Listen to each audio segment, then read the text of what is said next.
The FBI has now joined the investigation into those new Boeing jets, and it comes just as we learn of the horror that played out inside the cockpit of one of those doomed flights.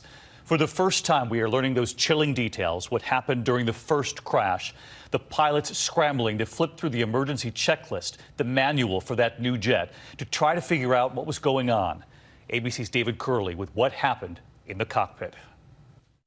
Tonight, word the FBI is joining that investigation into the certification of Boeing's new 737 MAX after those two crashes, and chilling details about the first crash in Indonesia.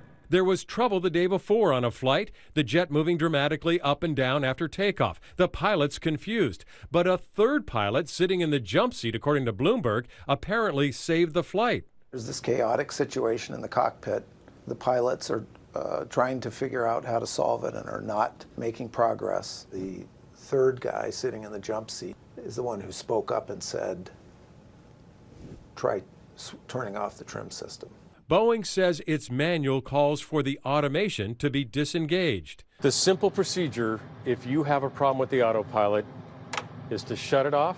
Yeah, take control of the aircraft. I know I can fly the airplane manually without my electric trim. In Indonesia, even though the jump seat pilot apparently saved the day and the problem was written up, the jet was put back into service the next day with a bad sensor, triggering that anti-stall system called MCAS, forcing the nose down. During the accident flight, the pilots, according to Bloomberg, while struggling with the aircraft, were going through their emergency checklist but ran out of time, having never turned off the system, the jet crashing into the Java Sea. There are ways to cope with the failure.